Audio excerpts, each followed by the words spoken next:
Módulo 3 de fentanilo y otros opioides.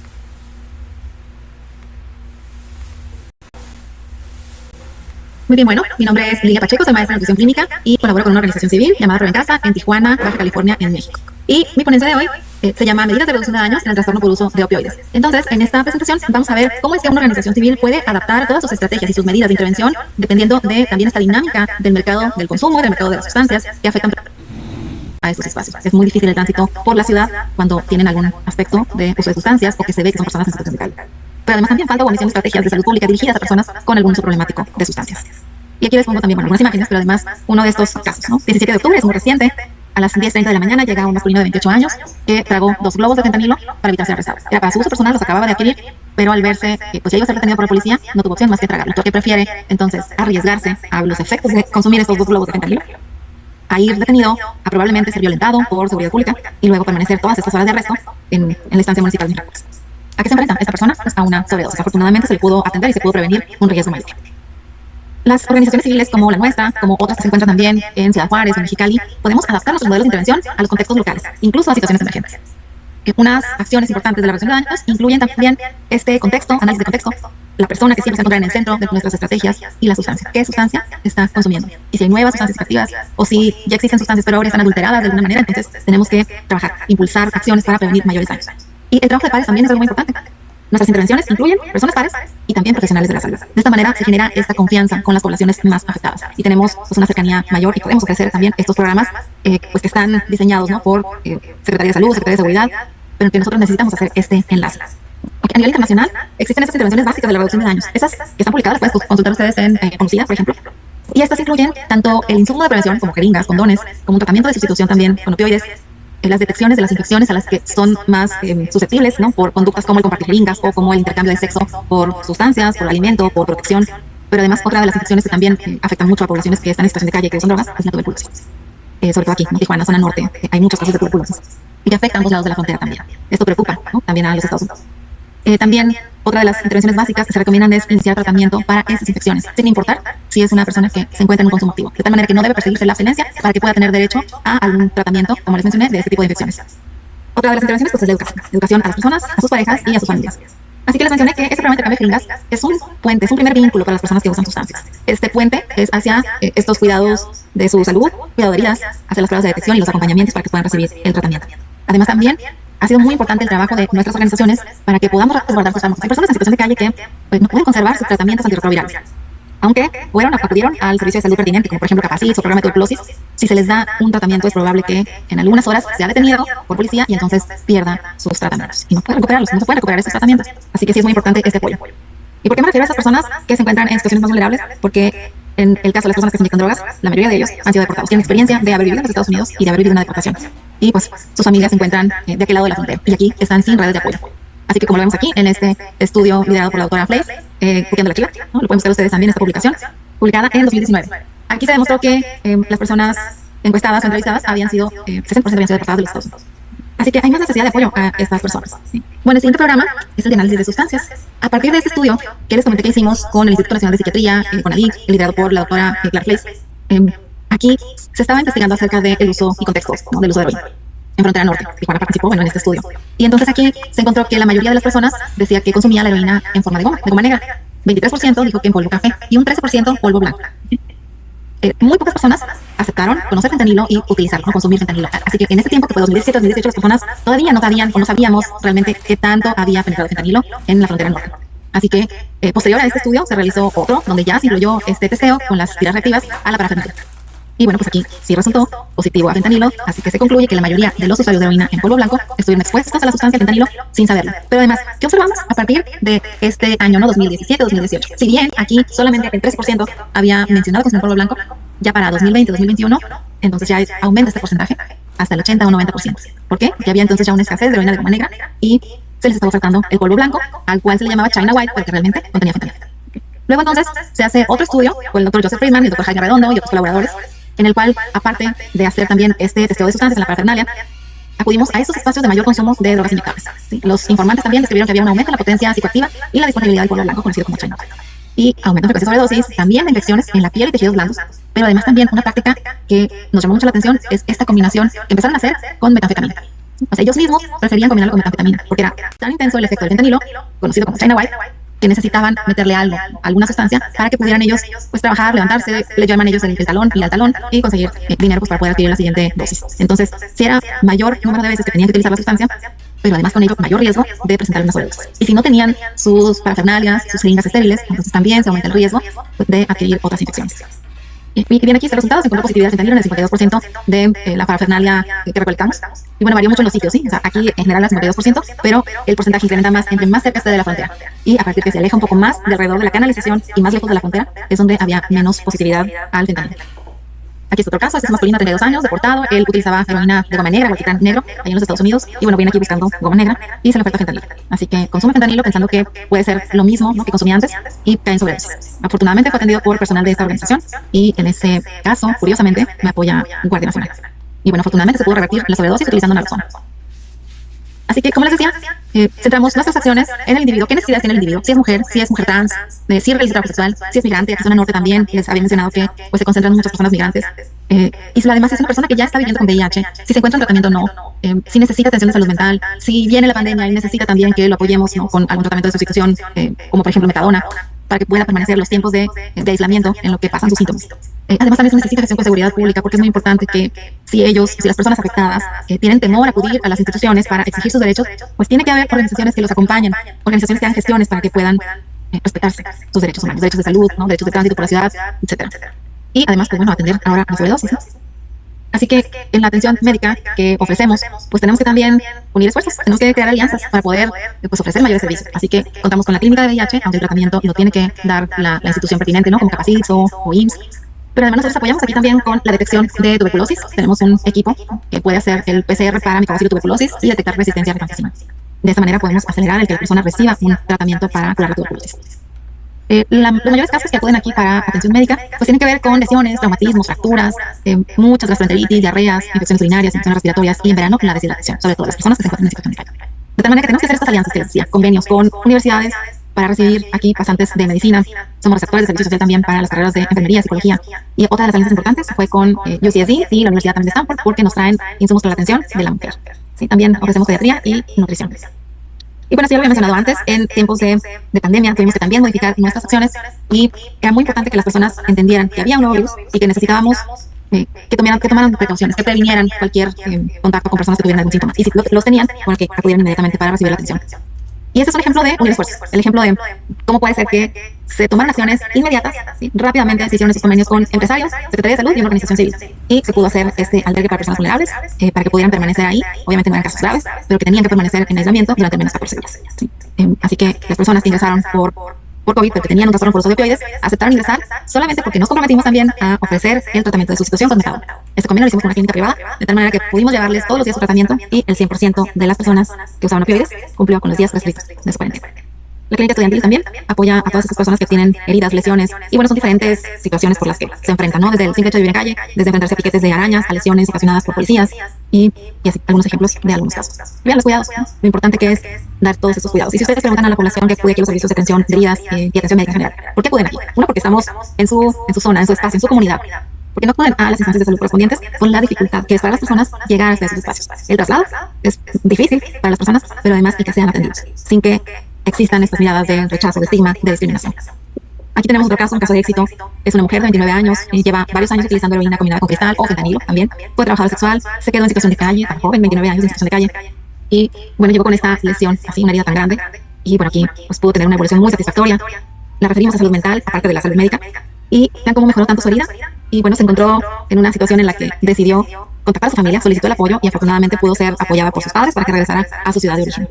Y bueno, allá en su ciudad fue internada en un centro de tratamiento. Otra de las acciones importantes es la prevención de muertes por sobredosis. Hay que educar a la población. Si hay una nueva sustancia que se llama fentanilo y que está ocasionando este aumento en el número de sobredosis y muertes por sobredosis, así que tenemos que educarlos, tenemos que educar a la población en cómo detectarlos, qué hacer cuando se presenta una sobredosis entre los mismos compañeros de consulta. Por eso es que les damos estos talleres y los insumos también, ¿no?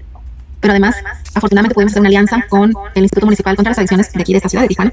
Y así es que llevamos también esta capacitación al personal de los centros de tratamiento, porque ahí también se dan casos de sobredosis. Personas que salen a hacer algún servicio y que, bueno, decidieron volver a consumir, puede ser que presenten adentro o justo cuando están haciendo este servicio. Entonces, Tijuana sí ha sido una de las ciudades con mayor número de eventos de sobredosis y muertes por sobredosis también.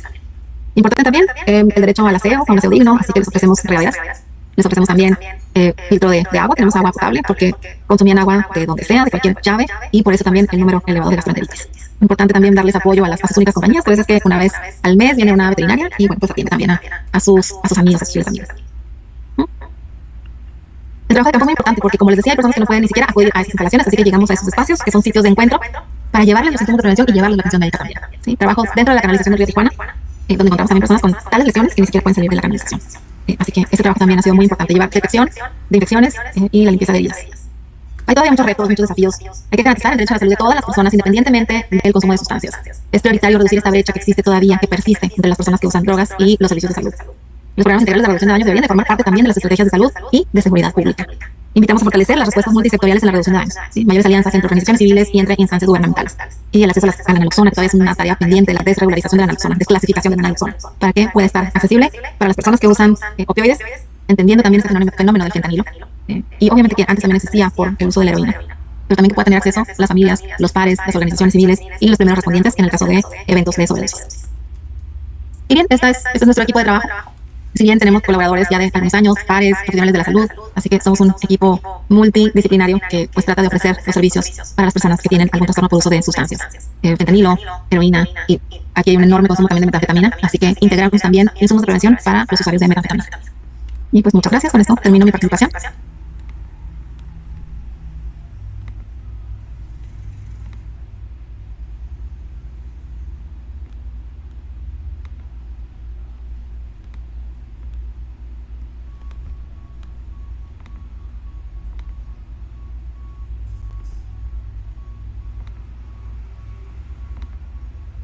Hola, ¿qué tal? Yo soy la doctora Claudia Raploera y soy psicóloga, maestra en ciencias en uso individual de sustancias y doctora en salud pública global. Y actualmente estoy en la Facultad de Psicología y también en el Centro de Investigación en Salud Mental Global del Instituto Nacional de Psiquiatría. El tema que yo les voy a presentar es acerca de los estigmas que viven las personas que consumen opioides. Este es el contenido que vamos a estar realizando. No me voy a detener mucho en esta diapositiva, solamente para que tengan una idea de qué es lo que vamos a tratar. Y este es el objetivo de aprendizaje de la sesión. Esto está ya tomando en cuenta que algunos temas de los que yo voy a estar abordando posiblemente ya los vieron con algunas de las otras personas ponentes, que han estado ya con ustedes. Entonces, el objetivo de aprendizaje es describir el estigma y barreras de acceso al tratamiento que viven las personas que consumen opioides. Vamos a empezar definiendo el estigma. Entonces, el estigma es una característica que se le ve a la persona. No es parte de la persona, sino que es una etiqueta extra. Es una concurrencia de esta etiqueta de estigma con también algunos estereotipos que se tienen en la sociedad y que de manera consecuente hay una pérdida de estatus ante las demás personas. Hay una diferencia importante entre estigma y discriminación, y es que el estigma está enfocándose en quién lo está haciendo y la discriminación en quién lo sufre. Es decir, cuando hablamos de estigma, es importante la perspectiva hacia el quién es el que está o la que está poniendo la etiqueta a la persona y no tanto quién es el que lo está viviendo, para responsabilizar a las personas que ponemos estas etiquetas y usamos estos estereotipos al hablar con los demás. El estigma requiere una relación de poder que lo permita. Es decir, si una persona pone una etiqueta pero tiene una posición que no es de poder, sino al contrario, pues difícilmente va a estar estigmatizando o no va a poder causar este daño. Busca el estigma, la explotación, el control o la exclusión de otras personas para mantener dentro, fuera o abajo, es decir, en opresión a las personas hacia quienes se les está poniendo esta etiqueta. Y busca moldear la conducta a partir de vergüenza y de conductas evitativas. Es decir, hacer sentir a la persona vergüenza o incluso evitar estar presente si es que considera que va a vivir estigma. En esta diapositiva les muestro de manera un poco más clara las definiciones. Entonces consideramos que el estigma es este atributo que transmite una identidad social que devalúa en un contexto particular. Implica la convergencia que ya habíamos comentado y anticipa también juicios sociales. Y esto es importante porque vamos a ver ahorita un marco conceptual en el que se explica de qué manera se dan los estigmas. Se ha estudiado bastante, uno de los autores principales ha sido Hoffman desde los 60, pero desde los 60 para acá pues ya se ha hecho mucho recorrido en cuanto a cómo puede estudiarse o cómo se puede visibilizar el estigma. Este es un modelo, es un marco teórico que se generó en 2009 por Valerie Henshaw y Schroeder, que habla acerca de los mecanismos y las fuentes del estigma. Hicieron una revisión sistemática muy rigurosa y encontraron distintas maneras en las que se ha considerado que se puede ver el estigma. Y lo dividen en tres grupos, que es el promulgado, que sería el estigma que abiertamente se ha visto, es decir, etiquetar con palabras, con exclusión a alguien. El internalizado o autoestigma también se ha denominado, que sería este estigma que ya siente la misma persona por las características que tiene y que la han hecho vivir esta vergüenza y esta opresión. Y también está el estigma anticipado, que sería el que la persona está esperando que suceda, pero esto generalmente se debe a que ya lo vivió antes. A lo mejor no de las personas de quienes lo está esperando en este momento, pero sí de alguna otra fuente. Y eso me lleva a la siguiente columna, que son qué fuentes de estigma puede haber. Y en esto hay más diversidad dentro de las y los autores que han estudiado el tema. Se considera que puede haber estigma que lo ejercen desde el Estado, desde distintas maneras del Estado, pero digamos que de manera más directa en cuestiones de salud se considera estas dos principales fuentes, que serían la familia y el sistema de salud. Y por el sistema de salud estaríamos hablando de las personas, no el sistema nada más como la institución, sino profesionales de la salud desde medicina, enfermería, psicología, como nosotras, bueno, como en mi caso, trabajo social, cualquier persona que pudiera estar en una posición en la que brinda atención también puede ejercer estigma. En este modelo ya un poco más reciente, 10 años después de ese modelo original, también nos explica esta misma autora y sus coautoras acerca de cómo estos estigmas pueden estar también influyendo en la salud y en el bienestar de las personas. Entonces, a ver, voy a poner mi apuntador y nos va. Entonces, el estigma internalizado podemos ver que afecta a una esfera afectiva que puede ser de desesperanza, aceptación y también de los beneficios percibidos de tener este mismo estigma, porque pudiera haber sistemas en los que la misma opresión de repente vuelve a una persona más... Hasta el mismo estigma pudiera estarle favoreciendo para recibir cierto tipo, por ejemplo, de apoyo social, y eso puede generar un ciclo ahí un poco perverso en el que las personas, si están un poquito mejor, pierden algún beneficio, entonces no resulta conveniente de pronto estar en un mejor estado de salud, por ejemplo. Luego, en el estigma, también este mismo estigma internalizado también puede afectar de manera conductual ante la adherencia, por ejemplo, al tratamiento. En este caso específico, ya yéndonos más hacia el tema de opioides, podría ser a la adherencia al medicamento antirretroviral, el cual se toma cuando las personas están diagnosticadas con VIH, pero también puede ser que esté asociado con la atención médica, las visitas, a las consultas. Esta misma esfera conductual también se ha asociado, se ha encontrado algún vínculo con este estigma anticipado. Y en este caso, muchas personas, y vamos a verlo más adelante, pudieran tener esta como una de las principales barreras de tratamiento, que anticipan que en el sistema de salud van a recibir un maltrato, van a recibir cierta opresión, y eso mismo hace que no busquen la atención. Y eso genera mucha tensión porque pues muchas veces el personal de salud dice, pues es que yo no he hecho nada. Y si bien eso es cierto, las personas en sí a lo mejor no lo han hecho, pero quien recibe ese estigma pudiera ser que sí ha recibido de alguna otra fuente de servicios de salud esta etiqueta. Y también está la esfera física y pudiera estar también relacionada con el estigma anticipado y las enfermedades crónicas. Por ejemplo, ahí las personas que viven con diabetes también tienden a vivir mucho estigma en el sistema de salud. Y en el estigma internalizado, vemos que principalmente, en el estigma formulado, vemos que principalmente puede estar también relacionado con esta esfera del bienestar físico. Ok. En relación con el estigma y el acceso al tratamiento, tenemos este otro modelo en el que vemos que las personas tienen un estatus, digamos, de estigmatización. Y esto puede estar relacionado con muchas cosas, como me parece que ya se tocó en módulos anteriores con la doctora Face, seguramente ya se tocó el tema de las personas que viven en Tijuana que consumen opioides. Y estas son algunas de las características con las que también tienen que estar interactuando. Por ejemplo, el sistema legal, el haber estado encarcelado, o que sus conductas se criminalizan, a lo mejor en sí mismo no se delincan, pero cualquier conducta que hagan se pudiera tomar en contra de ellas, y cualquier interacción con la ley. Y esto puede servir de fondo como el espacio en el que se están dando estos mecanismos de estigma, que acá están los tres que hemos estado discutiendo en las diapositivas pasadas, pero que también se pueden percibir como esta parte de los prejuicios, la discriminación y los estereotipos en el nivel individual. En el nivel estructural vemos que también las mismas instituciones pueden estar estigmatizando mediante normas culturales o condiciones sociales, políticas públicas en las que, por ejemplo, no se permita o no haya acceso a agua potable gratuita para las personas que viven en situación de calle, por ejemplo. Algunas de las rutas en las que esto se está mediando están relacionadas con este nivel estructural, que sería el acceso a vivienda, oportunidades de empleo, condiciones de acceso y reacceso a cualquiera de estas instituciones, de tener una vida más institucionalizada, y también la calidad de acceso a los servicios de salud. Y esto puede estar también relacionado con el aislamiento social y que hay algunas respuestas psicológicas adaptativas o a lo mejor no adaptativas, en las que después ya vienen las conductas de riesgo, como pueden ser las conductas sexuales de riesgo, el tener sexo sin protección, por ejemplo, o sexo transaccional, no tener cuidados básicos en la salud porque la persona ya no se siente capaz de hacerlo, o tener también conductas en las que el consumo de sustancias se vuelve riesgoso.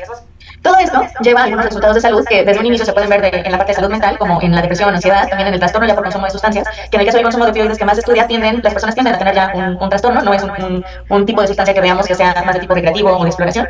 Y también algunos resultados en la salud física, como enfermedades cardiovasculares y enfermedades infecciosas.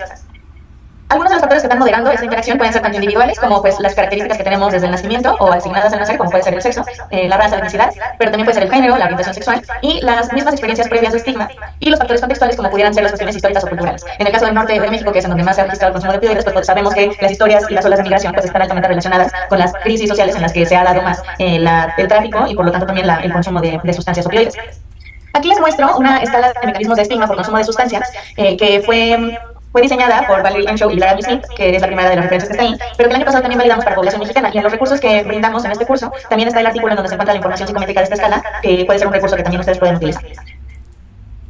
Entonces, si vemos que las personas podemos tener varios atributos por los cuales se nos puede estigmatizar o por los cuales se nos etiqueta y podemos vivir opresión o también ejercer la opresión, pues vemos que el estigma tiende a ser interseccional. Es decir, las personas que consumen opioides no únicamente van a vivir estigma o barreras de salud por esa única condición, sino también por estas condiciones previas dadas en las cuales iniciaron ese mismo consumo, es decir, los factores antecedentes al consumo y también algunos factores que son consecuencia del consumo, como posiblemente pues, el mayor aislamiento que tienden a vivir y el rechazo que viven por parte de la sociedad. Entonces, si pensamos el estigma como una cuestión interseccional, que no se vive un estigma, sino distintos tipos de estigma, podemos entender que es mucho más compleja la relación que pueden tener estas etiquetas sobre la salud y el bienestar de las personas. Pensándolo de esta manera, también nos puede ayudar a ver cómo los sistemas de opresión van a estar interactuando. Entonces, estas características individuales, comunitarias, sociales, pues están ejerciendo constante opresión sobre las personas que ya de por sí están en una situación más vulnerable. Acá también quiero utilizar este otro término de sindemia, que se utiliza también para darle como una definición un poco más social y epidemiológica también al tema de la interseccionalidad. Entonces, cuando hablamos de sindemias, hablamos de que hay una característica o alguna situación de salud que en sí misma está causando algún daño, pero que en presencia o en copresencia con otra situación de salud, no nada más es la suma de las condiciones o de las consecuencias en la salud, sino que se potencian estas. Entonces, el estigma social, si lo pensamos así, afecta desproporcionadamente a las personas que tienen elevados riesgos, un elevado riesgo de problemas de salud y también tienen menos acceso a recursos. Es decir, las personas que consumen opioides, que están en situación de calle, por ejemplo, el mismo consumo les puede ocasionar problemas de salud, sobre todo por la falta de acceso a recursos de parafernalia higiénica, por ejemplo, pero al mismo tiempo están muy desvinculadas de los servicios de salud. Entonces no es nada más que tengan estos problemas de salud, por ejemplo, dermatitis o infecciones en la piel, sino que tienen esa infección en la piel y no tienen acceso al hospital, entonces esto complica mucho más la situación de salud. Por otro lado, en nuestro objetivo de aprendizaje teníamos la parte de las barreras de atención, y esto ya lo he estado mencionando en varias ocasiones. Pero de acuerdo con la manera en la que se ha medido en la encuesta mundial de epidemiología psiquiátrica, en la cual participó México, ahí hay más sobre dos, ustedes disculpen, participó México desde 2003, se han realizado varios estudios acerca de las barreras de acceso a la atención en salud mental específicamente, y pues recordemos que el acceso a la atención al consumo de opioides pues, es mental, pero también se necesita la otra parte de pues, los daños relacionados al consumo, sobre todo por las vías inyectadas. Entonces estas son las tres ramas en las que se estudian las barreras de atención desde esta encuesta, y la referencia que les presento es del artículo más reciente publicado desde el Instituto también Nacional de Psiquiatría, en el que estudiamos estas barreras. Y encontramos que la necesidad de atención es en sí misma una barrera importante. Las personas no perciben, aunque sí tengan los criterios diagnósticos para recibir atención, pues es posible que no perciban esta necesidad y pues por eso ni siquiera lo buscan. Pero luego tenemos estos dos grandes grupos que son las barreras estructurales. Creemos que en México más o menos el 30% reporta tener alguna de estas barreras estructurales, pero donde más proporción hay de barreras es en las actitudinales, que en México son el 93.4%. Y si ven, en esta lista el estigma está en sí mismo como una de las barreras actitudinales. Sin embargo, en el marco conceptual en el que yo les estoy presentando, pues el estigma no es una actitud que tiene la persona, sino que sería posiblemente más bien una barrera estructural. La manera en la que se preguntó el estigma en estas encuestas habla del estigma anticipado. Entonces, como es anticipado por la persona, creen que se le va a dar un maltrato, por eso se ha considerado como una barrera actitudinal.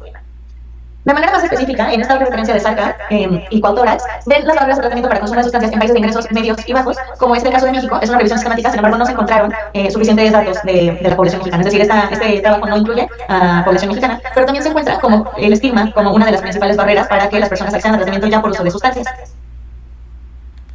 En investigaciones que hemos realizado en Tijuana, esto desde el grupo de estudio de investigación de la Universidad de California en San Diego, y el grupo está constituido por investigadores que se adscribieron a la intervención del CUETE, liderado por la doctora Stephanie Strati. Hemos estudiado desde hace más de 10 años las condiciones de salud de las personas que se inyectan drogas en la frontera norte.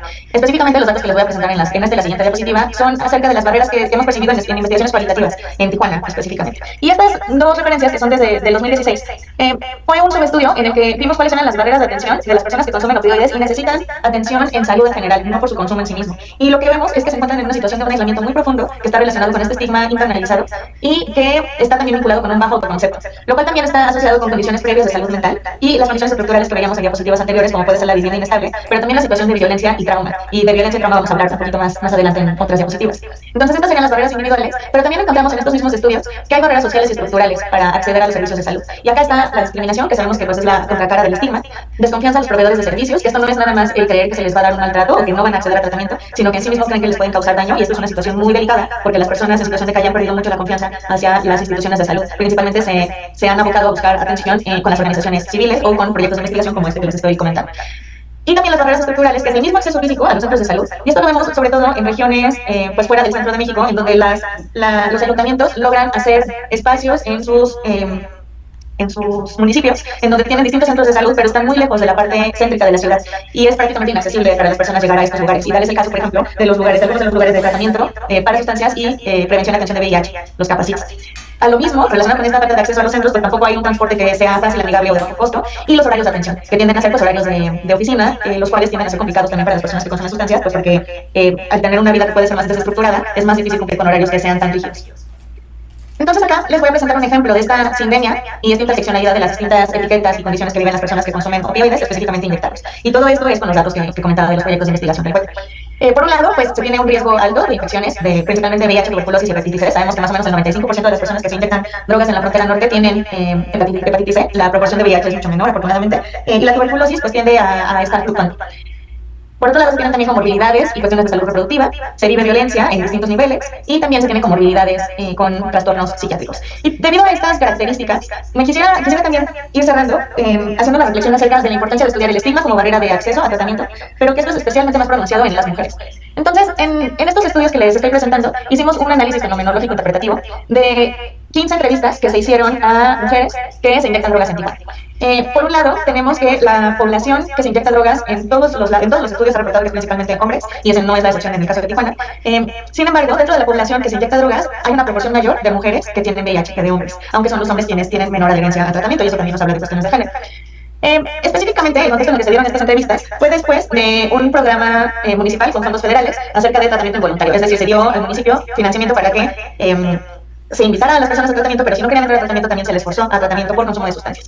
Y hubo una mayor violencia, mayor impacto en la salud mental y más abuso de poder en las mujeres, ejercido sobre las mujeres que sobre los hombres usuarios. Y esto es principalmente también pues por la carga que tiene el ser una mujer que consume drogas y que no solamente las consume, sino que se las inyecta. Es mucho peor visto por la sociedad, y las mismas políticas públicas pues han castigado más a las mujeres que tienen estas características. Y esto fue algunas de las cosas que nos comentaban las mujeres que fueron entrevistadas. Entonces nos hablan de esta afectación en su bienestar psicológico, la cual también está relacionada con una conducta que pudiera ser en algún momento desadaptativa, como es el mismo consumo de sustancias, es decir, se consume posiblemente para automedicarse, para no estar sintiendo, viviendo este estigma que se está viviendo, pero eso mismo hace que la misma red social se vuelva únicamente de personas consumidoras y que constantemente se esté viviendo este estigma y esta percepción de la introspección de esa misma etiqueta. Y esto también lleva pues a problemas de salud mental, y lo podemos ver principalmente también con este estigma promulgado. Y aquí me parece importante que le demos este giro a los conceptos de estigma, pensando que no es una cuestión actitudinal de las personas, en este caso específico de las mujeres que se inyectan heroína, sino que es una reclasificación de la misma identidad, es una apropiación de esa identidad, debido a que es la misma característica por la que se les está haciendo sentir mal, por la misma opresión. Entonces, de tanto recibirla, pues las personas la resignifican.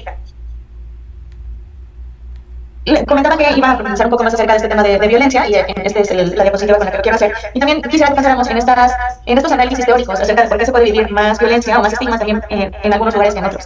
Y vemos que en las ciudades en donde hay más consumo de opioides, o que al menos lo hemos estudiado más, son ciudades que también han tenido históricamente niveles altos de violencia, tanto violencia homicida, feminicidios, como en el caso de Ciudad Juárez, pero no es la única ciudad, y una violencia latente generalizada, en la cual también están las instituciones públicas, el Estado, por ejemplo, mediante policía, ejército y todas las autoridades, recurrentemente cargando un poco más el estigma de las personas que consumen opioides y otras drogas inyectadas. Y este concepto de sociedades extremadamente violentas nos ayuda también a pensar que el estigma que viven estas personas no se da en un vacío y no se da únicamente por eso, sino que hay una violencia que está cruzando todas las relaciones y que está generando una mayor desigualdad con estas personas que son mucho más vulneradas.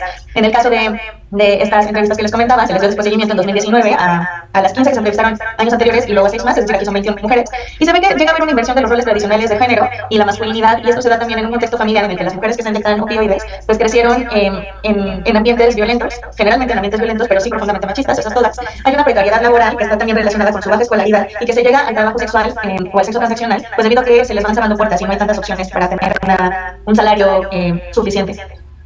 Y nos habla esto de la atención que necesitamos también poner a la violencia. Y finalmente, quiero concluir con estos puntos clave de la presentación, que es el que tenemos que replantear las políticas de acceso a la atención a la salud, incluida la salud mental, que todos los mecanismos y todas las fuentes de estigma están impactando en la búsqueda y el acceso al tratamiento. Es decir, no podemos decir que solamente uno de los mecanismos es el que está asociado con las barreras de atención, y que los tratamientos para el consumo de opioides deben ser de bajo umbral y gratuitos. Y con bajo umbral me refiero a tres cosas principalmente. El que debe haber horarios flexibles, no se debe aceptar que como política pública haya castigos por la no asistencia, o que se condicione el tratamiento por la buena conducta o la mala conducta, o que tengan una prueba negativa de orina, o que siempre sean acompañados por sus familiares, porque muchas veces las personas están tan desvinculadas que los mismos requisitos se vuelven la primera barrera de atención. Y con eso concluyo. Muchas gracias, y ahí les dejo el contacto para cualquier duda.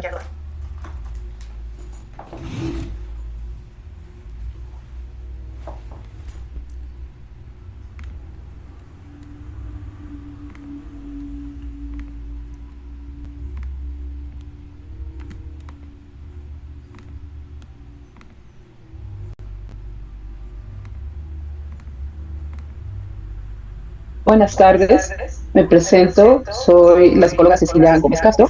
Estudié psicología en la Facultad de Psicología y también ahí hice una maestría en terapia familiar con enfoque sistémico y socioconstruccionista. A través de los años me he ido formando en diferentes escuelas de la terapia familiar, sobre todo en la terapia narrativa. También cursé ya hace muchos años la especialidad en adicciones, es avalada por la Universidad Autónoma Metropolitana y el Instituto Nacional de Psiquiatría. Mucho tiempo estuve trabajando en investigación, ya tengo 25 años en la institución. Y estuve en investigaciones sociales y epidemiológicas. También estuve algún tiempo en lo que antes era el CAF, que ahora es CESAMAT. Ahí impartía principalmente terapia de familia. Y ya hace aproximadamente unos 8 años es que estoy aquí en la Clínica de Adicciones del Instituto Nacional de Psiquiatría. Aquí como psicóloga especializada. Y mi trabajo aquí doy terapia de familia, doy terapia de pareja, individuales, y llevo 3 grupos. Un grupo de psicoeducación con familiares y 2 grupos terapéuticos. Trabajo con enfoque de género y llevo un grupo de varones y un grupo de mujeres. Y pues el día de hoy quisiera hablarles acerca de las generalidades del abordaje psicológico del trastorno por uso de opioides. Les voy a empezar a hablar inicialmente de cuáles son esas intervenciones psicológicas que se recomiendan para el trabajo de opioides, para después platicarles un poco qué es lo que yo hago aquí en la práctica terapéutica. Hablamos que ya el DSM valida la centralidad de las intervenciones psicológicas para el tratamiento de consumidores de opioides. Esto es la importancia que tiene no solamente el tratamiento farmacológico, sino también la parte psicológica. Hablan de que la medicina basada en la evidencia sugiere el modelo biopsicosocial o bioconductual de Pomerleau. Y bueno, de acuerdo a este modelo, los componentes esenciales para explicar la iniciación, el mantenimiento o el abandono de la conducta adictiva, pues se está hablando de que hay una vulnerabilidad individual, tomando el contexto y cuáles son estas las consecuencias, que es algo que yo trabajo en mis intervenciones. También me baso en esta mirada biopsicosocial, tomando que es necesaria la parte farmacológica, pero que también hay un contexto, y eso se trabaja mucho en la parte de la terapia familiar. De acuerdo a ciertos principios para el tratamiento efectivo según el NIDA, esta parte es muy importante porque nos está hablando de que no hay un tratamiento único que sea apropiado para todos los individuos. Esto es, no es posible hacer como paquetes de tratamiento porque cada persona es un particular y la idea es trabajar un poco con un traje a la medida, sí con ciertas generalidades, pero es muy importante ir tomando las características individuales, así como las vulnerabilidades también de cada persona. Algo bien importante para trabajar con este tipo de usuarios, y no necesariamente el consumo de opioides, sino generalmente para el consumo de drogas, es que el tratamiento necesita estar disponible fácilmente. Y esto porque muchas veces las personas que consumen sustancias se encuentran en etapas de cambio que pueden ser a veces en contemplación, esto es, no tienen la conciencia de que tienen un problema a pesar de que estén consumiendo opioides, o no quieren el tratamiento, y hay ocasiones en las que deciden acceder a una institución y si se encuentran con demasiadas trabas para el tratamiento, esto hace que muchas veces la motivación ya no se encuentre presente. El tratamiento efectivo atiende a múltiples necesidades del individuo, no solamente el uso de drogas, tomando en cuenta que el uso de la sustancia tiene un porqué. Esto es, no es el principal problema. Yo les comento que la sustancia es como la cereza del pastel, porque abajo hay un montón de situaciones que los están llevando al consumo de sustancias. Un plan de tratamiento y de servicios individual debe ser continuamente evaluado, modificado cuando se considere necesario para asegurarse que el plan atienda las necesidades de cambio de la persona. Esto es, si la persona, el usuario, está recibiendo tratamiento, pero en pocas semanas, no necesita realmente en meses ver si esto funciona. En pocas semanas hablaríamos incluso un mes, 2 meses, si está sintiendo que la parte terapéutica no le está funcionando, sería importante como hablarlo con su terapeuta, ver qué es lo que se puede hacer, que puede ser desde el enfoque teórico o no hay como esta química con el terapeuta, y entonces no esperar a largos periodos para ver si está funcionando o no. Otro punto es que permanecer en tratamiento durante un adecuado periodo de tiempo es crítico para la efectividad del tratamiento. El tratamiento con el tipo de padecimientos son tratamientos muy largos. ¿Por qué? Porque estamos hablando de personas ya con dependencias. No significa que van a estar en terapia de manera constante, todo periodos de 10 años, pero sí como de manera intermitente, pudiera ser periodos, no sé, de 6 meses hasta un año, pero de manera intermitente. Y a veces ellos dejan de consumir o bajan un poco su consumo y tienen otras actividades, a veces dejan el tratamiento psicológico, pero a veces regresan. Esa es la idea un poco de los grupos terapéuticos que se dan aquí en la clínica, en esta parte donde es un grupo abierto y ellos saben que siempre tienen la posibilidad de venir al grupo, a la sesión. Otro punto bien importante es que hay que dar un asesoramiento individual y grupal, ya que estos son componentes críticos del tratamiento efectivo para la adicción. La riqueza del grupo es invaluable porque ahí no se trabaja como tal el individuo, sino es un discurso grupal. Vamos como tejiendo las problemáticas de cada uno, les permite ir escuchando, espejeándose, les permite ir escuchando como qué soluciones les ha funcionado a los otros, pero también hay situaciones muy particulares que no se tratan en el grupo. Uno, porque no alcanza el tiempo, otro, porque pues a veces no quieren tratarlo, y esta riqueza de tener sesiones individuales y sesiones grupales va fortaleciendo mucho la parte terapéutica. Yo les comparto que tengo los grupos que se dan cada sesión semanal y aproximadamente pasan las sesiones individuales una vez al mes. Continuando con los principios para el tratamiento del NIDA, la medicación es un elemento muy importante del tratamiento y lo que yo hago de manera constante es ir preguntando si se están tomando los medicamentos, de esta parte como de la psicoeducación.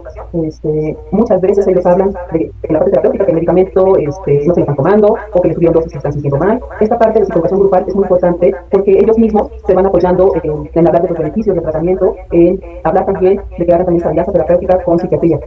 Los usuarios que presentan trastornos mentales persistentes deben tener tratamiento para ambos trastornos de forma integrada. Esto es, trabajamos con personas con patología dual y van de la mano. No puedes trabajar nada más la parte de la adicción y que se trabaje en otro terapeuta, porque va de la mano. Si están consumiendo la sustancia, pues seguramente habrá más síntomas de depresión y también al revés. Si están con la depresión, seguramente eso va a favorecer el consumo. Y entonces se trabaja con una visión de que son personas que tienen patología dual. La desintoxicación es solo el primer estadio del tratamiento de la adicción y por sí misma significa poco en lo que se refiere al uso de drogas a largo plazo. Pero no se enfocan en que el tratamiento está enfocado a que dejen el consumo. Si trabajas todas las situaciones emocionales, de pensamiento, de dinámicas familiares y van acomodándose estas situaciones que están viviendo las personas, eso se empieza a ver cómo empieza a impactar en el consumo, donde generalmente empieza a haber una disminución. Otro punto es que el tratamiento no necesita ser voluntario para ser efectivo, porque es un punto que maneja el NIDA. Yo no sé si estoy como muy de acuerdo en este punto. Sí he tenido personas que vienen y no quieren dejar de consumir. Como no me enfoco en que ese es el objetivo primordial, en esa parte donde trabajas las otras situaciones, y entonces empieza a disminuir. Aunque se los invito a la parte grupal, incluso les puedo decir, si no quieres hablar y no quieres participar, está bien. El hecho de que estés sentado ahí y que estés escuchando, ya está participando. Y entonces yo explicaría ese punto ahí donde muchos vienen con la idea de tal vez disminuir ciertos consumos o no quieren dejar de consumir, vinieron a acuerdo porque algún familiar los está obligando, y entonces en esta parte de que lo recibes, porque cada quien va teniendo su tiempo. Otro punto, el posible uso de drogas durante el tratamiento debe ser monitorizado de manera continua. Si pregunto esta situación, generalmente vamos como preguntando cómo viene cada uno, si hubo algún consumo, y de ahí empezamos como a partir la discusión grupal. Y sobre todo esto, el seguimiento más de consumo de sustancias lo trabajo más de manera más personalizada cuando son las sesiones individuales. El NAIRA propone que los programas de tratamiento deberían incluir una evaluación para VIH, SIDA, hepatitis C y B, tuberculosis y otras enfermedades infecciosas, así como asesoramiento que ayude a los pacientes a modificar o cambiar las conductas que colocan a sí mismas o a otros en riesgo de infección. Son temas que pueden ir saliendo cuando estamos en grupo y como en una parte psicoeducativa, cuando salen este tipo de temas o cuando sale la parte de la importancia del tratamiento, ahí estamos hablando desde la psicoeducación para después meternos a la parte terapéutica. La recuperación de la drogadicción puede ser un proceso a largo plazo y frecuentemente requiere múltiples episodios de tratamiento. Creo que lo que les estaba diciendo, estos tratamientos son a largo plazo, algo que también les comento siempre es la recuperación lineal, que a veces es como una montaña rusa, porque también así es la vida, y ahí me gusta mucho usar la frase de AA de solo por esto. ¿Cuáles pueden ser los objetivos de los modelos terapéuticos? Pues dependiendo el modelo terapéutico, se pueden perseguir diferentes objetivos, metodologías o criterios de evaluación diferentes. En la parte psicológica existen una diversidad de modelos. A veces yo les comento que como que todos nos enfocamos como a lo mismo, pero a veces los caminos, algunos lo hacen más directo, algunos de manera muy directiva, otros de manera más reflexiva.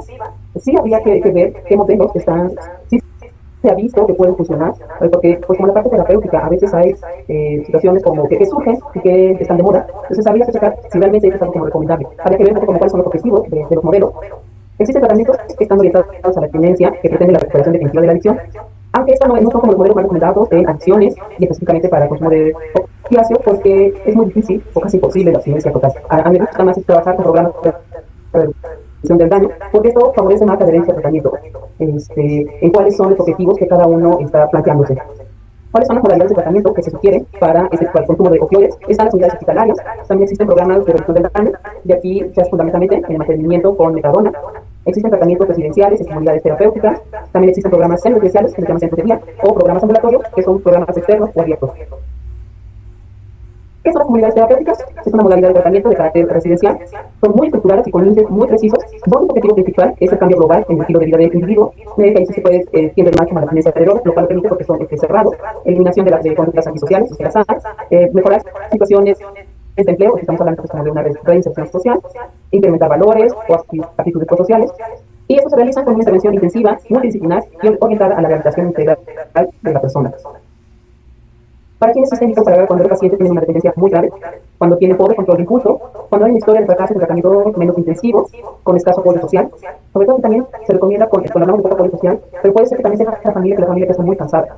Generalmente las familias empiezan por tratamientos menos rígidos, flexibles, o al contrario, a veces son familias que son demasiado flexibles, demasiado laxas.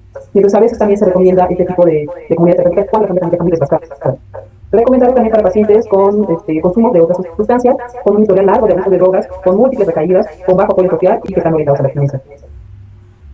¿Cuál es mi experiencia personal con usuarios de opioides? En realidad no he visto muchos casos con este tipo de sustancias. Creo que no son muchos pacientes que llegan así a la clínica. He visto más como con buprenorfina, y muchos han sido, bueno, lo que he visto son personal médico, enfermeras, con consumo de tramadol, a veces de chico con consumo de para la tos, de clonazepam. ¿Cómo es que trabajo en la clínica? En realidad no hay una separación por consumo de sustancias. Lo que tenemos es, pues, lo que yo trabajo es más bien separarlos por sexos, ¿no? Y hay todo un programa integrado. Se le da psicoeducación a los familiares, se da psicoeducación a pacientes, hay un grupo de psicoeducación para pacientes que lo lleva otra persona, aunque muchas veces, como les comentaba, cuando estamos en la discusión terapéutica o incluso en sesiones individuales, es necesario reforzar la parte de la psicoeducación. Para familiares y pacientes, cuando la psicoeducación no ha sido suficiente, se nos ofrece también sesiones de terapia familiar, esto es que vengan con los integrantes con los que más conviven, y estas sesiones familiares generalmente son también una vez al mes. También trabajo, como les comentaba, con sesiones individuales, y estas terapias grupales son con visión de género y hay algo que le llaman también una visión interseccional. Hablar de visión de género no es solamente separar a hombres de mujeres.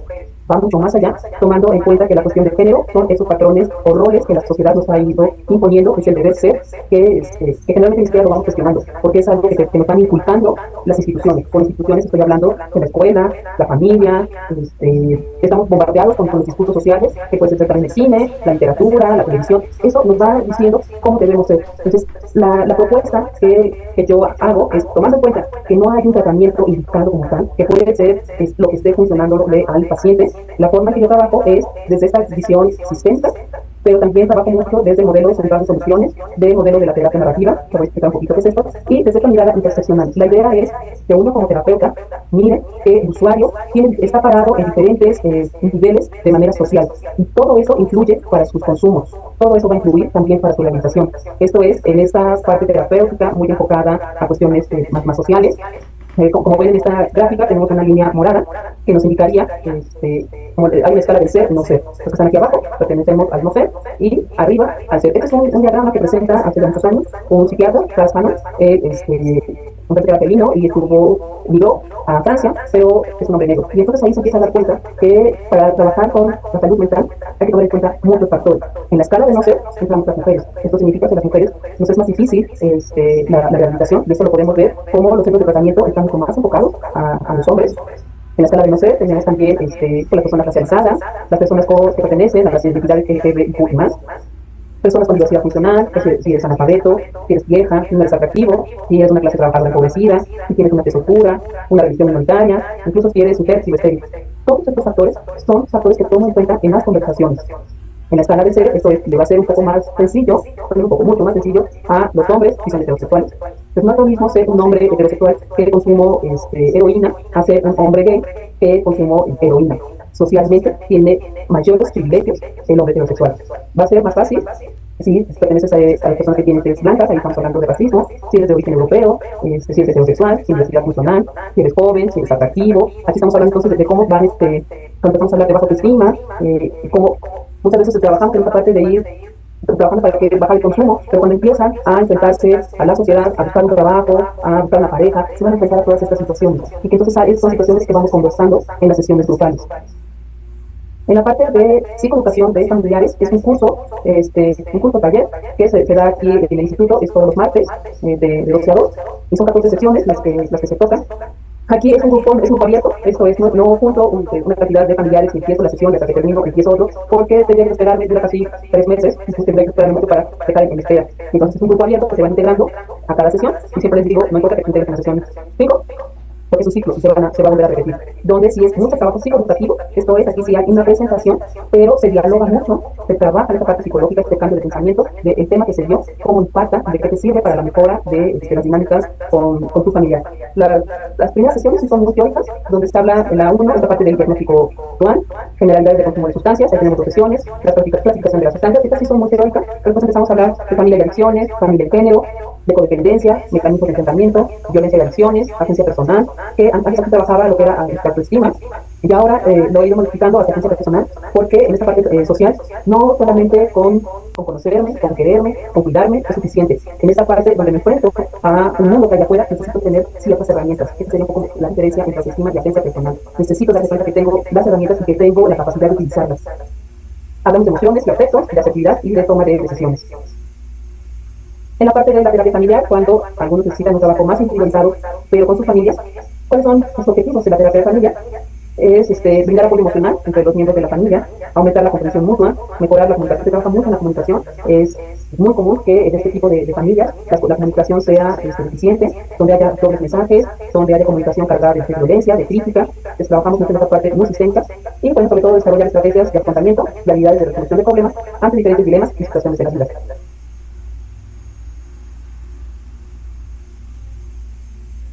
En las sesiones individuales y las sesiones grupales, trabajo en esta parte de lo que le llaman la tercera oleada. ¿Qué es esto? Si hablamos un poquito de historia acerca de los enfoques terapéuticos, no solamente hablando de terapia familiar, hablando de la psicología como tal, esta primera oleada es que podríamos como pensar un poco como en psicoanálisis.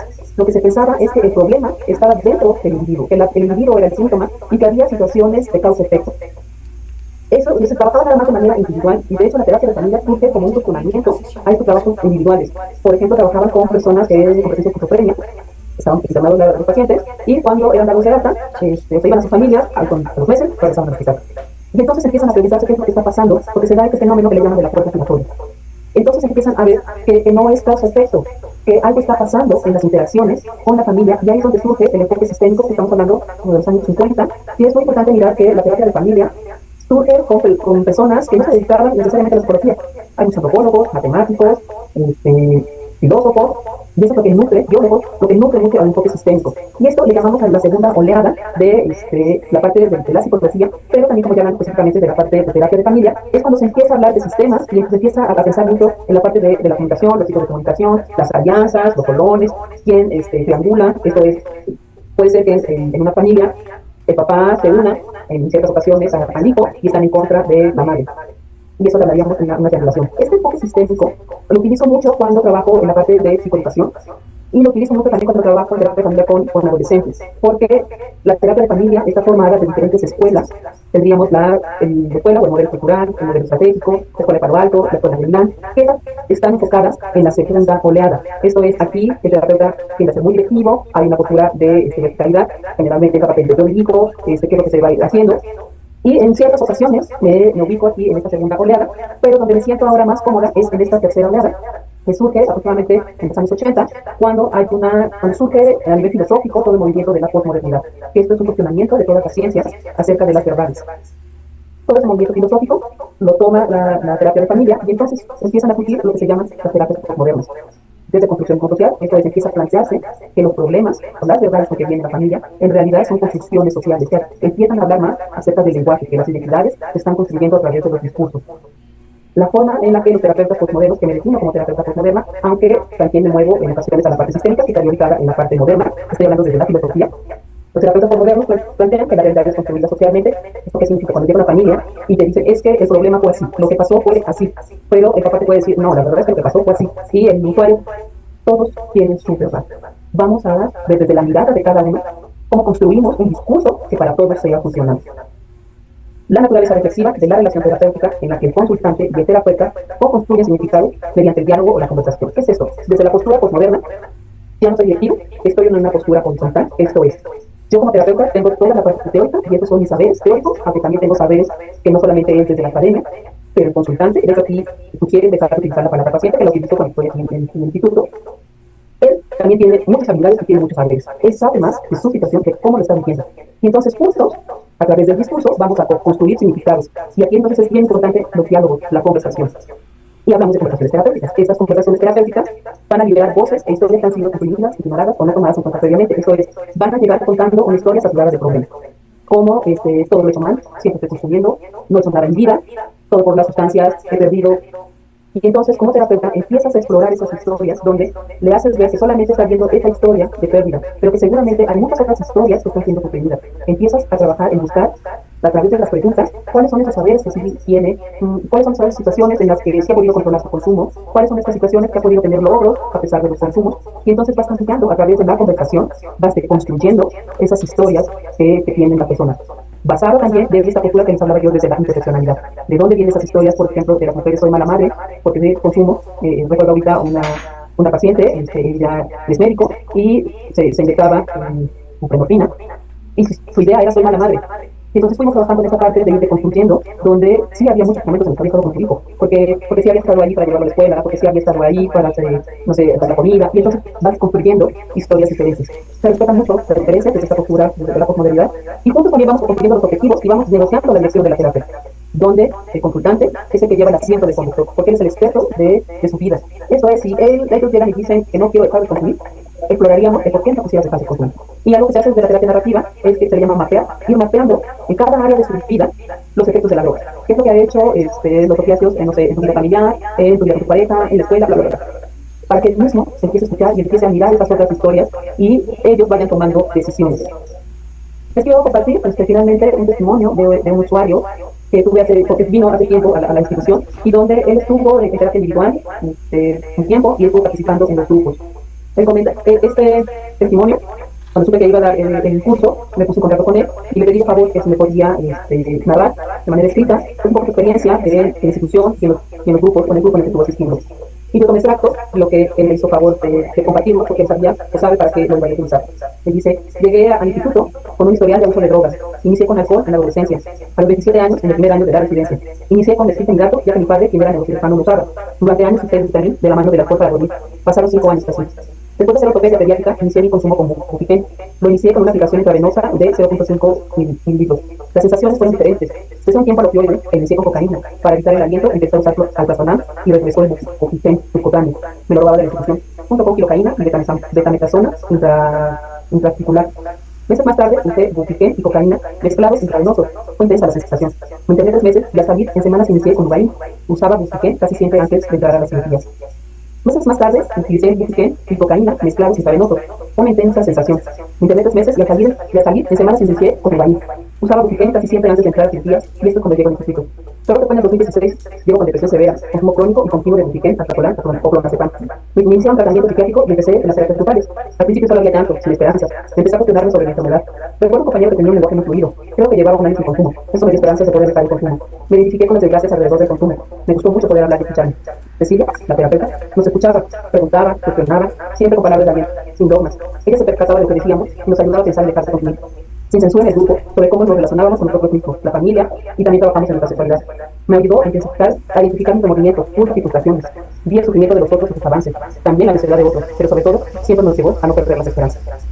Pues por todo esto que concluyo, y es un poco de trabajo que hago en general para el consumo de sustancias en general, y visto algunos con opiáceo, no he trabajado con población, por ejemplo, de heroína, pero creo que sería ir trabajando de manera individual esa parte de ir haciendo un traje a la medida y complementarlo con la parte grupal. Muchas gracias.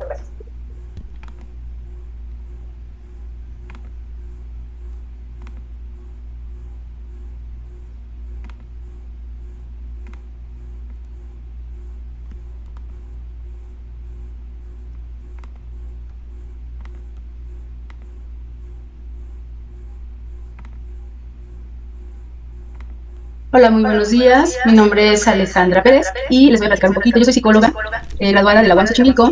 Estudié psicología social. Posteriormente hice una especialidad en tratamiento de las adicciones en centros de integración juvenil. Y en los últimos años, hace 6 años, hice la maestría en terapia REC.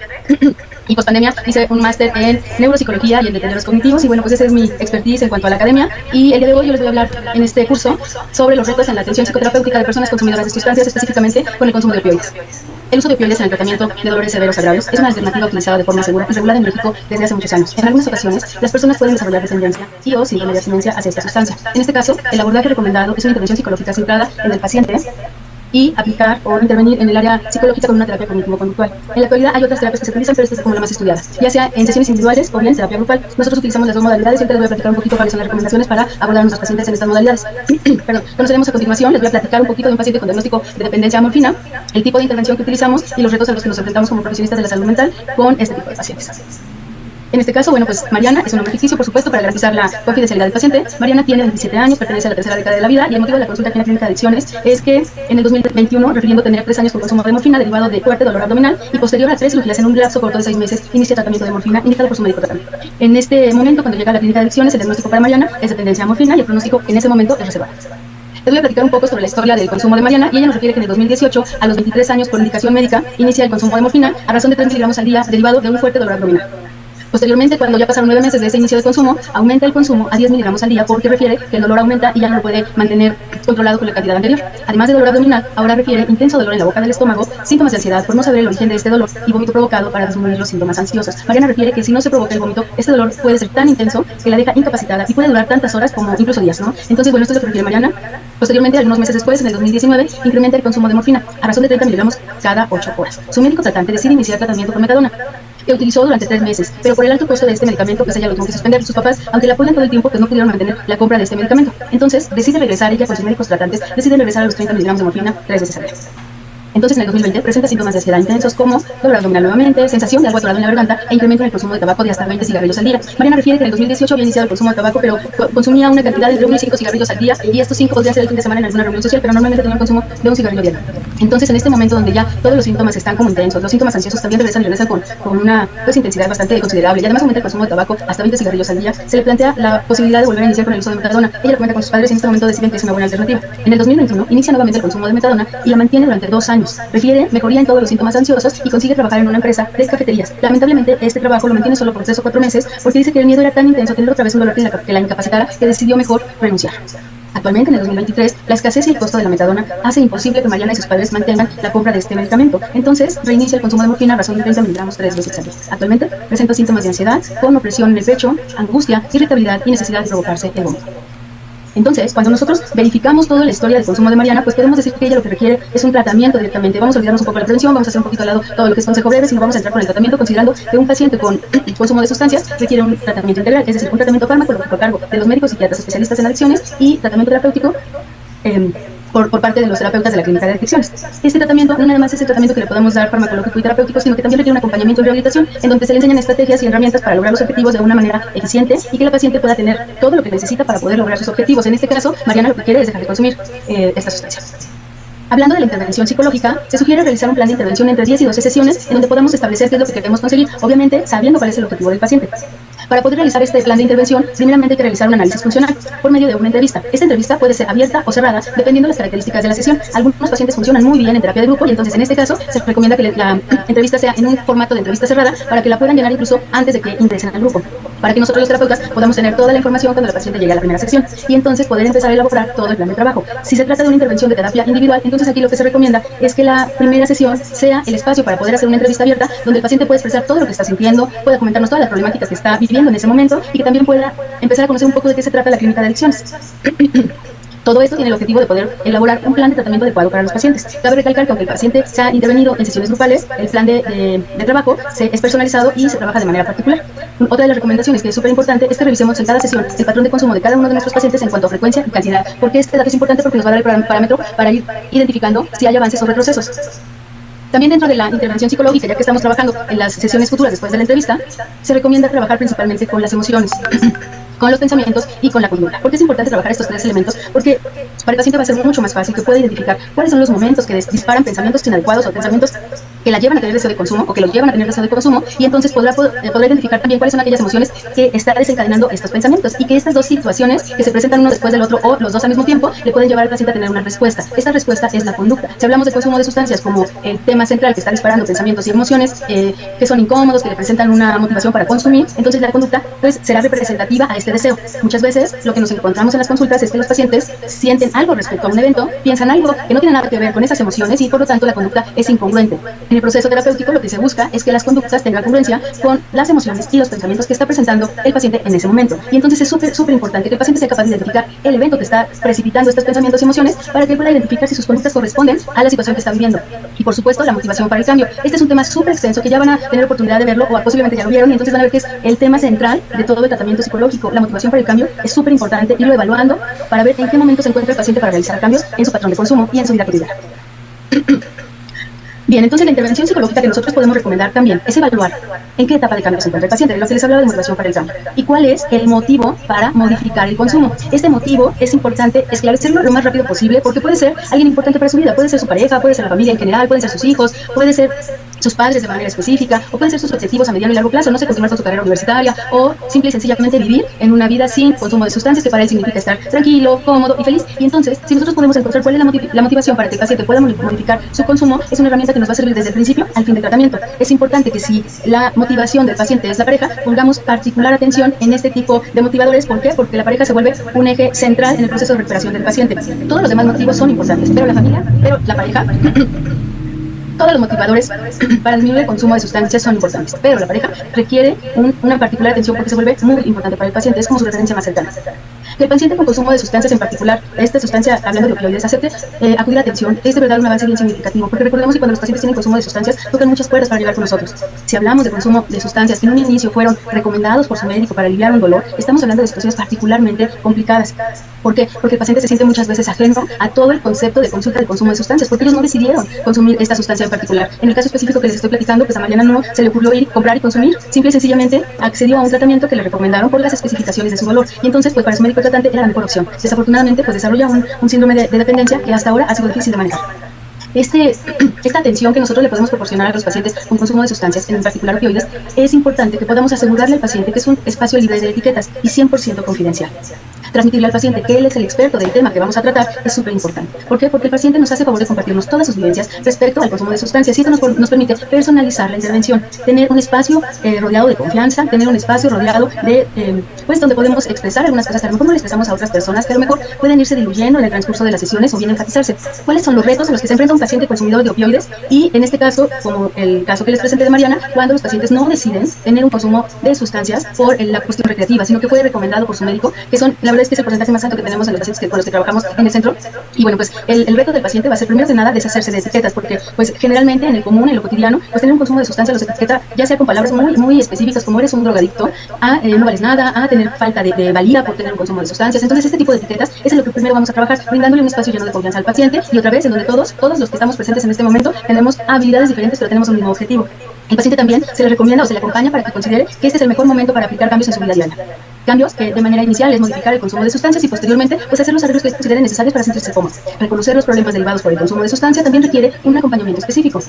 Permitir que el paciente pueda expresar temas delicados con el vocabulario que él desee, es decir, a veces utilizan palabras altisonantes, a veces utilizan palabras muy del calor en el momento en donde está interactuando, y bueno, pues la realidad es que tenemos que adaptarnos a que el paciente se sienta cómodo, en donde no se sienta como limitado, en donde no se sienta orillado a no ceder. Entonces es bien importante que le brindemos este espacio donde nosotros vamos a ser muy respetuosos y vamos a tener la oportunidad de que si no le entendemos al paciente por el tipo de vocabulario que utiliza, el tipo de determinaciones que utiliza, el tipo de cosas que meten en su conversación, pues tenemos que preguntarle, ¿te refieres a esto? O a ver, explícame eso porque no lo conozco. Y entonces también pues ese espacio de interacción le va a permitir al paciente tener más posibilidades de expresar lo que quiere. La intención es mantener y promover el apego al tratamiento. Cuando nuestros pacientes tienen consumo de sustancias, pues muchas veces abandonan el tratamiento por diferentes motivos, ya sea porque se sienten mejor, ya sea porque se desesperan, tienen poca paciencia o porque tienen nada de tolerancia a la frustración. Entonces el apego al tratamiento también es una de las situaciones que tenemos que trabajar sesión con sesión para que el paciente vaya considerando la importancia que tiene realmente su tratamiento y que los objetivos que tiene planteados, claro que los va a conseguir. Y entonces esto requiere un compromiso para lograr estos objetivos planteados. ¿A qué nos enfrentamos cuando nuestros pacientes tienen consumo de opioides? Pues nos enfrentamos a que las personas consumidoras de sustancias, en este caso esta sustancia en específico, pues frecuentemente padecen de estigma social. Lo que les decía de las etiquetas es bien frecuente. Desafortunadamente no solamente reciben este estigma de las personas que lo rodean en lo cotidiano, sus compañeros de escuela, a lo mejor compañeros de trabajo, la familia misma, sino también por una gran parte de los profesionales de salud. ¿Por qué? Porque puede generar miedo, porque puede generar inestabilidad, porque puede generar inseguridad. Se evidencia entonces a través de estas pues actitudes negativas que pueden tener las otras personas. En el caso de los profesionales de salud pues puede haber un claro desinterés, incluso pueden, aunque sea evidente que el paciente tiene problemas con consumo de sustancias, pues ni siquiera lo interrogan y entonces se mantienen alejados y quieren mantenerse lo menos comprometidos en este tema con las pacientes. Y entonces, bueno, pues las personas que llegan a pedir ayuda por el consumo de sustancias, al sentir esta evasión, al sentir que no quieren como conocerlos más, a que no quieren enterarse bien a bien de cuáles son las sustancias que consumen, cómo llegaron a este consumo de sustancias y qué quieren hacer con el consumo de sustancias, pues la realidad es que se sienten muy rechazados. Los pacientes consumidores entonces pueden ser considerados pacientes difíciles de tratar o desafiantes, y eso también puede derivar en que el profesional evite abordar estos temas, ya sea en la entrevista o bien durante el tratamiento. Si el médico, el enfermero, el profesionista de salud, algún psicólogo interactúa con el paciente, pues trata de evitar los temas que tienen que ver con el consumo de sustancias, o si el paciente lo verbaliza, pues a lo mejor lo notan, pero ya no lo vuelven a abordar, dejando al paciente sin alternativas de tratamiento. Ahora bien, cuando ya se le brinda al paciente un tratamiento, también aparecen complicaciones, y estas complicaciones pueden ser que el paciente no acepte la intervención o abandonar la intervención una vez iniciada, ya sea por diferentes razones, ¿no? Por ejemplo, que le dé miedo verbalizar algunas situaciones, que genere desconfianza acerca de la confidencialidad, que sienta culpa por algunos eventos que haya realizado en el pasado, por problemas económicos, porque ya vimos que la metadona pues tiene un costo muy alto y entonces se vuelve difícil de mantener. Que el paciente cuente o tenga o haya desarrollado enfermedades mentales como depresión, ansiedad, cualquiera de estas, que tenga una pobre o nula red de apoyo. Esto es súper importante porque, como les decía al principio, la red de apoyo primaria, que es la familia, juega un papel muy importante. Específicamente la pareja, bueno, pues se siente como más cercana y a veces es una muy buena alternativa para que el paciente se apoye en su pareja y pueda lograr objetivos. Pero desafortunadamente, si no cuenta con una red de apoyo primaria y o secundaria, que serían los amigos, pues difícilmente tendrá de dónde apoyarse, ¿no? Aquí también la recomendación es que el profesional de salud mental, en este caso, pueda fungir como una red de apoyo para que el paciente vaya sintiéndose encaminado y comprendido en todo su proceso de recuperación. El paciente también puede sentirse agredido por el profesional de salud. Los que puse en negrita son como los temas más importantes para que el paciente pueda no iniciar o abandonar el tratamiento. Cuando los pacientes, en este caso de consumo de opioides recetados por médicos para aliviar algún dolor, pues también no encuentran sentido de pertenencia. El paciente muchas veces verbaliza que no se siente cómodo en una clínica de adicciones cuando saben que tienen un problema para controlar el consumo, que no pueden vivir sin la dosis recomendada o utilizada en ese momento, pero no se sienten que pueden interactuar con sus demás, con otros pacientes, con sus demás compañeros en una terapia de grupo, por ejemplo, si el paciente decidió iniciar un consumo de sustancias por la cuestión recreativa. Entonces, el sentido de pertenencia es bien importante, trabajarlo y sensibilizar a nuestros pacientes de algunas terminologías para que puedan entender que aquí el continuo, lo que los hace estar en el mismo tipo de grupo, en el mismo tipo de tratamiento, pues es simplemente no poder soltar y alejarse de las sustancias, sino cómo llegaron a ellas. Y hay que trabajar mucho en la sensibilización para que el paciente acepte todo el proceso de tratamiento. O bien, que el paciente no quiera dejar de consumir, que por alguna razón diga, no es el momento, no puedo, ¿sale? Ahora, los profesionistas que atienden el consumo de sustancias, pues también nos enfrentamos a retos que a veces pueden generar muchos conflictos, muchas situaciones difíciles de manejar. Y entonces, bueno, pues ¿cuáles son los retos para los profesionistas de salud que intervenimos en un tratamiento de consumo de sustancias? Pues nos toca incrementar el número de profesionistas capacitados para llevar a cabo esa tarea. Eso no nos corresponde a nosotros como pues profesionistas, le corresponde a un nivel más alto que sean los jefes, que sean los que acomodan toda la dinámica de tratamiento, pero sí es evidente que necesitamos más compañeros que sean profesionistas y que estén bien capacitados en estos temas. Combatir creencias, conductas y patrones impregnados de estigma, rechazo y miedo es nuestro trabajo diario. ¿Por qué? Porque a veces todas nuestras creencias a veces nos invaden, nos envuelven y entonces nos meten en una situación que puede ser poco consciente, pero que provoca que el paciente no se sienta cómodo. Humanizar la intervención, de verdad que es determinante. ¿Por qué? Porque nosotros tenemos la obligación de hacer sentir al paciente bien, de hacer sentir al paciente de que independientemente de las situaciones que haya vivido, provocadas por él o que haya tenido que sufrir por derivadas del consumo de sustancias, lo hace un ser humano. Y lo hace un ser humano que tiene todo el derecho de recibir un tratamiento oportuno, un tratamiento respetuoso y un tratamiento adecuado a sus necesidades. También, bueno, es súper importante que nosotros podamos eliminar aquella atención en donde el paciente tiene que dejar de consumir de un día para otro sin considerar su entorno, sin considerar su realidad. Y entonces esto nos invita a evitar el autoritarismo. ¿Por qué? Porque si nosotros vemos al paciente, escuchamos su historia de consumo y entonces le decimos, bueno, pues para la próxima sesión ya no quiero que consumas nada, ¿qué es lo que va a pasar? El paciente ya no se va a volver a presentar. Tenemos que brindarle una alternativa de, bueno, pues estoy entendiendo lo que estás consumiendo, cómo lo estás consumiendo, estoy entendiendo que ha sido difícil todo el proceso de tratamiento, pero te vamos a acompañar a que logres tus objetivos. Y si los objetivos del paciente son en el primer momento solo disminuir la cantidad de sustancias que está consumiendo, pues entonces aceptamos el reto y le acompañamos a ese objetivo. Si en el transcurso de lograr ese objetivo o ya logrado el objetivo, él decide seguir disminuyendo o incluso limitar totalmente el consumo de la sustancia, pues seguiremos acompañándolo para que logre al final el objetivo que el paciente le dé tranquilidad. Y entonces, bueno, en este proceso, nuestro compromiso, nuestra tarea es aumentar el apego al tratamiento de los pacientes, motivándolos a que tengan mucho más empoderamiento para lograr estos objetivos, que se sientan mucho más confiados de que lo van a conseguir. Aprender a escuchar al paciente es vital. ¿Por qué? Porque hay que considerar sus expectativas de tratamiento, hay que considerar sus expectativas respecto al consumo, hay que considerar cómo está viviendo, dónde está viviendo, con quién está viviendo y cómo le está pasando, si tiene alternativas como un empleo o no, si tiene una red social secundaria como los amigos o no la tiene. Y entonces nosotros trabajar en consecuencia y sobre todo brindar acompañamiento respetuoso y tolerante para que nuestro paciente se mantenga el mayor tiempo posible en terapia psicológica. ¿Para qué? Para que pueda lograr sus objetivos. ¿Qué necesitamos para que nosotros como profesionistas podamos brindarle todo esto al paciente? Pues bueno, un ambiente libre de juicios, que sea incluyente, respetuoso, empático y que el paciente lo sienta como su espacio seguro o uno más de sus espacios seguros. Que el espacio esté lo más limpio posible, que sea un espacio cómodo, que sea agradable y sobre todo que sea confiable. La actitud motivadora por parte del terapeuta es sin duda lo que va a promover que el paciente tenga las ganas de regresar a la siguiente sesión, ya sea individual o grupal. Y entonces que el paciente pueda identificar las situaciones de riesgo y actuar en consecuencia va a ser uno de nuestros quehaceres que cada sesión podemos ir identificando como situaciones de riesgo, como eventos a los que va a ir cada fin de semana, buscar en lo cotidiano resaltar aquellas situaciones que al paciente lo pueden meter en situaciones en donde pueda tener un aumento de consumo, un regreso al consumo o bien una recaída significativa. Y entonces, pues dentro de todo nuestro quehacer, brindar herramientas para que el paciente sea capaz de identificar sus emociones, les pueda poner nombre y entonces pueda aprender a manejarlas de una manera óptima, de una manera que el paciente se sienta capaz de que puede conseguir sus objetivos, ya que pudo disminuir la ansiedad, ya que pudo llegar a conclusiones que le generan tranquilidad, ya que pudo limitarse y decir no quiero, muchas gracias, y entonces aprende a poner límites a los demás. Esto le ayuda mucho al paciente para que cada semana, cada día pueda decir claro que lo puedo lograr. Trabajar la reducción de daño es un tema que a lo mejor algunos profesionistas no quieren abordar porque justo hablando del autoritarismo, algunas personas piensan que el paciente solo tiene la alternativa de disminuir o dejar de consumir de un día para otro y la realidad es que no aplica en todos los casos, creo que casi ninguno, porque la reducción de daño es lo que genera más apego. La reducción de daño es una de las alternativas que más podemos promover para que el paciente vaya trabajando con metas pequeñas, objetivos claros y que cada vez vea que avanza más pasos y que estos pasos son más grandes y más seguros. Y bueno, pues brindar al paciente elementos para incrementar la autoeficacia, el empoderamiento y la seguridad para implementar cambios. Si el paciente se siente seguro, si el paciente se siente eficaz para poder empezar a visualizar metas a mediano plazo, pues entonces se va a sentir mucho mejor, mucho más confiado y mucho más valiente para enfrentar este tipo de metas. Y bueno, pues otorgar acompañamiento a lo largo de todo el tratamiento para mantener los cambios obtenidos. Pues esta es mi conclusión. Me gustaría mucho que si tienen alguna pregunta, algún comentario, les dejé mi correo electrónico institucional y también les dejé mi teléfono del consultorio para cualquier cosa que necesiten, estoy a sus órdenes. Y pues repito mi nombre es Alejandra Pérez, soy psicóloga adscrita a la clínica de adicciones y bueno, pues eso, muchas gracias. Hasta luego.